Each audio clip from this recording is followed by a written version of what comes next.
But our next guest has been here, well, longer than anybody I can remember, almost. I worked in Kettering for quite some time before I went into broadcasting, and I went to my mate's house one day, and I'm in the kitchen, and there's this kid who's there, and he's standing sort of to attention, very serious he is, and he's looking straight at me, and I'm introduced by Chris again. I've known Chris since he was 10, by the way, which is about 75 years now, isn't it, Chris? And this kid stands there and he's looking very serious, and I'm introduced to him, and he's riding for a fella called Mick Corrigan, who's a gangster, effectively. Slightly dodgy geezer, you know what I mean? And shook hands with this then 15-year-old that seemed like a bit like a 40-year-old. James Toseland, ladies and gentlemen. Big round of applause. Double world champion. He was a good bloke then, and he's still a good bloke now. Hello, Keith. How are you, mate? I'm very well. Are we sitting down? Oh, you can if you like. You got dodgy. Well, I thought it was only your arm that was dodgy, not your legs as well. It is. No, my legs are fine. I'm all right. I've not been to Valencia with Leon, so I'm all right. My head's all right. Well, you look like you were going to probably go for it. Now, this man, as I said, he's always a little bit serious sometimes when you first meet James, and you think, oh, blimey, what's this guy about? And then all of a sudden, sorry, I'm opening my book. I was going to say, what's that? I was going to wipe my nose on it, but then I thought I'll read it. You've done some homework. I've done some homework on JT. Crikey. The trouble is, when you deal with someone like James... Can I just read this first? James is a consummate professional in everything he does. There is such a serious side to James Toseland that sometimes it's quite intimidating. And you don't quite know how to deal with it to start with. And then you go out on the piss and you're slaughtered by him. He's just a machine, I can tell you. Tonight, maybe we'll have a little bit of that later on. James, welcome. I'm not getting slaughtered tonight, by the way. I've got to drive home, so... I'll get slaughtered another than that with you, Keith. You're going to get slaughtered with the car you drive, I can tell you that for nothing. James, he gets quite excited when he spends money, which is not often, I must say, when I've been out with him. But he decided one time to buy a new car. How much am I getting paid for? They can just get rinsed on that, Chris. Another pint, I think, so you can fight back. I'll have another pint so no one can hear me because I'll be slurring so much. So he bought a Volvo. Anybody else got a Volvo in here who's a motorcycle racer? Come on, Volvo double world drivers. champion? Put your hands up. Oh, shit. No, it's not a Tesla. No, he's not got that far down here. Is there not one? It's not fucking one, is it? Yeah, but you wait till you go out to it. Someone's name's going to be keyed in the doorway when you get back outside. I've got 52 JT on my number plate. I've got to set that up, I know. Yeah, where'd 52 come from, as an aside? Oh, Mickey Corrigan. Oh, Corrigan. Yeah. What, did he sell it to you? No, I was in his kitchen and he said, right. A lot of business gets done in kitchen. I've told you that already with Chris. I've got your CB500 to ride, and like, I thought, oh, wicked. I was really excited about it. And went into his garage and he pulled the garage door up and he showed me a CB500. It was the shittest looking thing, wasn't it? Like a courier bike, wasn't it? Well, they were courier bikes. Yeah, they were courier bikes. Did it have them hand muffs? It was on worse it than my Volvo. No. Well, Sorry, it was a motorbike. It wasn't worse than a Volvo. Honestly, even at 15, 16, it still looks shit as a race bike. Well, it still does now, but I tell you what, I had some fun on it. But yeah, I had 12, 6 and 52. And I'd already been 12 in my junior championship, did all right. I was racing against James Ellison, Steve Brogan, Heckles, Mark Heckles, remember Mark Heckles? And then I went to 6, and then it went. I didn't do very well with 6. I was on scooters and stuff with Leon when we were 14 years old, and that didn't go well at all. So I didn't do that great with 6 and 12. So the only other choice was 52, and I chose that. So it's not a great story, I know, but that's where I got 52. I'll tell you what, it's worth just emphasising the fact you are only still 43 years. I know he only looks 30, bloody 3 bastard, but anyway, he's still only 43 years old. Bearing in mind how long you've been retired and how long you've been in broadcasting and how long you've been off the track due to injury, obviously, it was remarkable how young you were when you first came to the fray. And, if I might say, you didn't come from money. There wasn't money in the family, particularly right at the start. Perhaps you can take us back, perhaps, to those early days, to trials and motocross. Crikey. How long we got? And well, we've got plenty of time. And does anybody want to get out of here? Yeah. Not in my car, then, not with me. Nobody wants to go in a Volvo, James. Just stop it. It was, I was a young lad, and I was playing the piano with my gran, and she taught me to play, and a wonderful piano player. And when I was 8, 9 years old, my mum went to the pub, and she brought this biker back.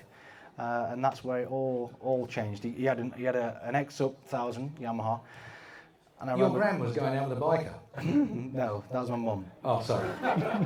My gran was the piano player. She did things did things better. And then yeah, this guy turned up in my life and X Up 1000, and she started dating this guy, and he took me out on this X Up 1000. And like, can you imagine a little kid from Sheffield being taken out on a motorcycle for the first time? And my first experience was a pillion. Well, there's nothing more exhilarating than riding a motorbike than being on the back of a motorbike who's on the back of someone that's pretty handy. And I think you either shit yourself or you think, shit, this is the best thing ever. Because I was so out of my comfort zone. I was playing Frere Jacques on the piano half an hour ago on my scales and arpeggios. And then I'm doing 120 around Sheffield workshop there on the back of a bike. Was this your stepdad? Yeah, Ken? Ken, yeah. So like, and all of a sudden, I loved it. And my personality is I am not the norm that comes into motorcycle racing and rides motorbikes. I never was, never have been, and I've got comfortable. I never will be, but I don't know why, but I absolutely loved it. Pestered him for a trials bike. He bought me a TY80 in 1990, something like that, when I was 8-9 years old. We went trials riding. And trials riding, I know Leon loves it as well. Trials riding for me is arguably still the most enjoyment I had on a motorcycle. Because you went to the events and you're at the start of the section and all the lads around and lasses and that, just kind of like, we were competing against each other, but the main competition is just yourself in the section, isn't it? So you don't get that real pressure of having to beat somebody. You're just trying to get through without putting your foot down. And it was such an individual challenge that you didn't feel that external, pressures from everything else that comes with an elite sport, that you've got to beat everybody because there's a pressure to do so. And I love that about trials riding, and I still do. So at what point did that change, that you decided that you did want to beat everyone? I wanted to go fast. And then I started watching motocross. And when I started watching motocross, they were flying through the air and going really fast. And then I was like, coming up to a teenager as well. And like trials riding, it was like driving a Volvo, To get the good girls, you've got to be fast. So I pestered for a motocross bike. But I'd stopped riding a bit then. I wasn't riding so much. So Ken said, well, if you win a trials championship or something in trials, we'll go to motocross. Because he was just a trials rider. He never rode road racing, or he never rode himself. He was just on the roads, but he loved trials. So he liked to make to go trials riding, basically. So he pestered me to get my trials bike out so we could go trials riding again. And I ended up winning the East Midlands Championship at trials riding as a junior on the T80 again when I started. And he bought me a KX100 and we went motocrossing. But I'm not the tallest kid now, but I was really short when I was 13, and the motocross bikes were so bloody high. I needed a little brick and that at the side. And my ambitions outweighed me bloody talents massively in motocross, and I kept crashing all the time. Well, I kept doing that quite a bit all my career. But but the problem was with motocross was if you got taken with your parents had to marshal. Were you the same, Leon? My mum hated marshalling. My mum, they stood at the side of the track in the pissing rain or whatever, and the wind's coming, and she stood at the top of the tabletop or whatever, and waving that. She absolutely hated it. So, and it was sandy and dirty, and everything was caked up in sludge. My mum's got OCD, so that bugged her to death. I wondered where you got it from. Yeah, Mum, yeah, it is Mum, yeah. So then we went to road. That's why I went to road racing, because my mum got fed up of cleaning me shit all the time. Yeah. You are an unusual character. There's no doubt about that. The way you go about everything in your life. I mean, it's a very, honestly, it sounds like I'm taking the piss, but I'm not. James is extremely exacting in everything he does. If he puts his mind to whatever it is. You did a series on television. I'm jumping forward a little bit at the moment, called Natural Born Winners. Did anybody see that series? Obviously one person, sorry, it was popular, but there were some very famous names that took on this natural born winners thing, and they had to do like bog swimming and bog snorkeling. That was it. I've never done it myself, James, so I didn't really know. I'll never do it again. But every single thing this man took part in, he was out to win it, which was shocking. And just about everyone else, the other sportsmen, very famous sportsmen that were involved in it as well, couldn't really hack your dedication to the cause, whatever it was. I mean, what has driven you? What has made you the way that you are to win at everything you do? I mean, Even sitting here earlier on, I look at James and I suddenly think, oh, he's looking at me with that look on his face, which means we're going somewhere or we're about to talk about something I don't know enough about. And it's really worrying. It's intimidating sometimes. Well, I've known you a long time, so it doesn't matter now. But I mean, what made you that way? What particularly makes James Toseland tick? Oh God! I think Is it God? I think everybody's an individual, aren't they? And when I was on the back of that X1000, I realised this is exactly how I want to feel for the rest of my life. And I think you need to tick a certain way to get that kind of a buzz out of something being a bit dodgy and scary, about going really fast on the roads, not knowing where to go, and I'd never been above 40 miles an hour with my mum before, in the car, but there was an internal thing, was like, this is my calling, and there was a real calling for that. And as far as like all the rest of the personality traits go, I mean, that's just the scars of life going through, and ended up in this place. We kind of touched on you did well for yourself. Barton Seagrave, who'd have thought it? Posher than Kettering. They all speak like Harry round here. Not. Probably where I would like to go with that, if I can, is that obviously there are things that happen. Ken, for anybody that doesn't know, JT's stepdad took his own life, which, if anybody's been subjected to that situation at some stage in their life, will know that is a devastating time in life. I mean, how much did that change your outlook? How much did that formulate the kind of James Toseland we're seeing now? Oh, massively. I don't think anybody can go through that at 16 years old and it not have an influence for the rest of their lives. But unfortunately, I was riding motorcycles, and I realised that motorcycles was a perfect channel for everything of life's difficulties, especially. And life got difficult. Really difficult. I didn't have anybody to take me to the racing, so I had to rely on a friend. And then, fortunately for me, what had happened in the village was in the local newspaper. And then Mick Corrigan, who I have everything to thank for, really, for my careers, because he read the article and he knew that I was racing a bit, and he knew that was my stepdad who took me. And he called and said, "I've seen the news. What are you going to do next year?" I said, "That's it. It's done." And I was in super teens at the time. And I had no other way of getting to the racetracks, obviously at 16 years old. So, and luckily for me, he had a CB500 and kept it going. But what happened in '97, after that, in the winter of '96, after getting lapped at Brands Hatch by Carl Harris in the super teens, in 6 months on for the first race in the CB500 Cup, I qualified a second and a half faster than second place, won every single race of that year except for one, went into the 600s, and I won 5 out of the last 7 races and finished third in that championship, and I got a world championship contract.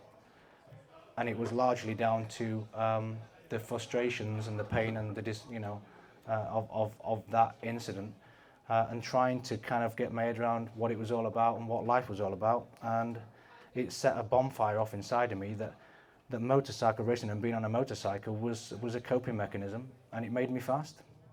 Not made it easy, but it's made it fast. You once said to me that you had even looked at the situation that Ken had gone through, your stepdad, as an option before you realised that you were actually a victim of that situation. I was shocked when you said that until I understood it a little bit better, and I think most people here will be slightly shocked as well, but maybe you can reiterate what you said to me at the time. Well, it's such a selfish act, isn't it, that we see it, because the only people that have to cope with it are the people left behind, still here. That's the problem with it.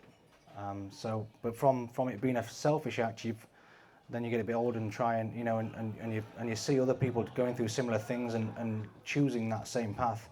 And then once I got my injury from the racing, and it stopped me immediately when I was only 29 years old, and then I had 7 operations on the wrist, and I had 11 years of operation recovery with medication and all the rest of it, and without riding, without having that outlet anymore that was always there, to kind of help cope with what was going on. I flirted with all of that for sure. I mean, we hear, obviously, people should reach out, and hopefully, if anybody's feeling anything towards anything like this with the subject that we've dropped onto here, you know, there are outlets, there are places that you can reach out to and get some help. I mean, did you do that, or did you deal with yourself? Did you work it out for yourself like James Toseland, in my view, generally does? No, yeah. Well, yeah. I mean, I've got 3 nephews, and you know, they at the time when I was having the operations in a really bad place with it, and they were about 16 years old, my nephews, and exactly the same age as I was, and you know, because I'm a victim of it, no way would I do it to my nephews, you know, or my family or anybody else. So luckily, it kept me away from that final decision from anything. But you know, we all go through tough times, and if you go through tough times enough, where you're thinking, "Oh, I've had enough," you know, I've really had enough, and you know, pain and discomfort and medication is one of the worst things to get out of that rut. But on the 7th operation, I had it fused because it was going so badly. I was like Marc Marquez with his failed operations. I had one that failed massively, and I had to have 4 subsequent operations on it when I didn't know I was going to have to do that. And that then knackered 4 or 5 years of my life up. I couldn't even brush my teeth for 2 years. And there were times when it was like, you know, I've won 2 world championships. You know, I've had a top 40 rock album, and I've toured with Deep Purple, and I've done that, and I've done that. And now I can't even brush my teeth. The contrast was just too great.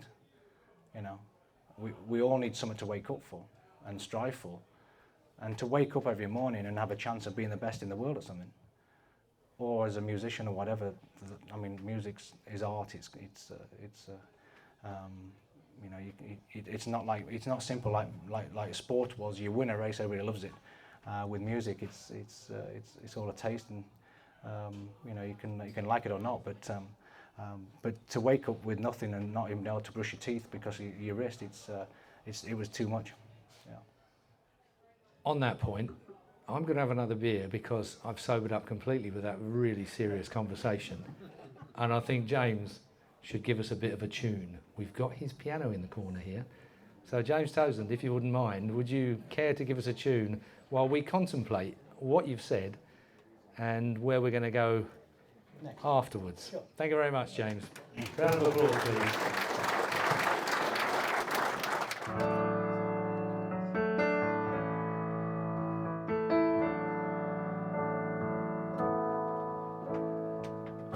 I stand before you,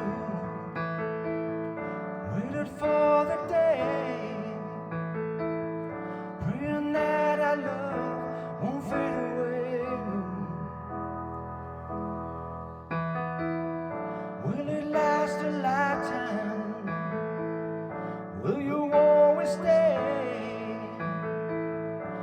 Forever mine is what I'm asking.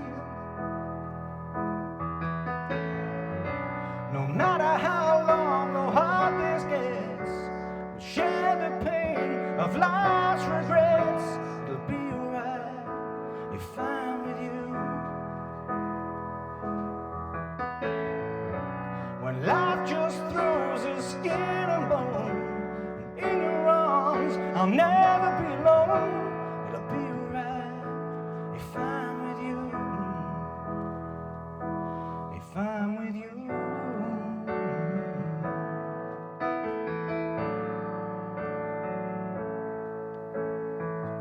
Take me with you, baby,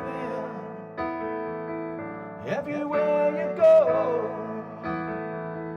Put your hand in my hand and take me home, girl. There'll be good and bad times, and in your darkest days, I'll be right here standing all the way, girl. No matter how long or hard this gets, we'll share the pain of life's regrets. It'll be alright if I'm with you. When life just throws I'll never be alone. It'll be alright if I'm with you. If I'm with you.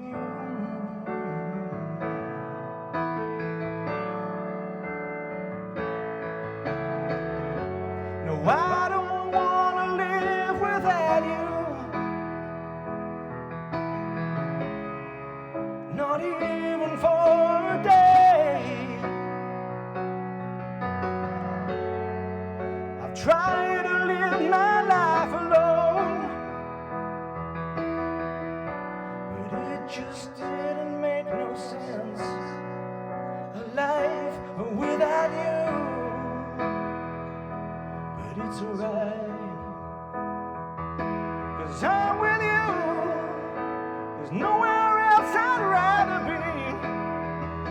When I'm with you, I know you make my life complete. When I'm with you, there's nothing else I'd rather do. When I'm with you, I know we'll always make it through. When I'm with you.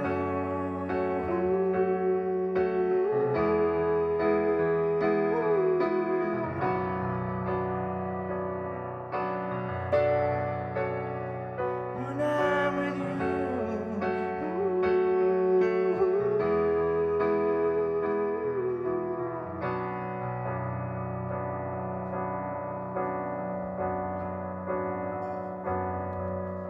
Take me with you, baby, everywhere you go. Put your hand in mine and take me home.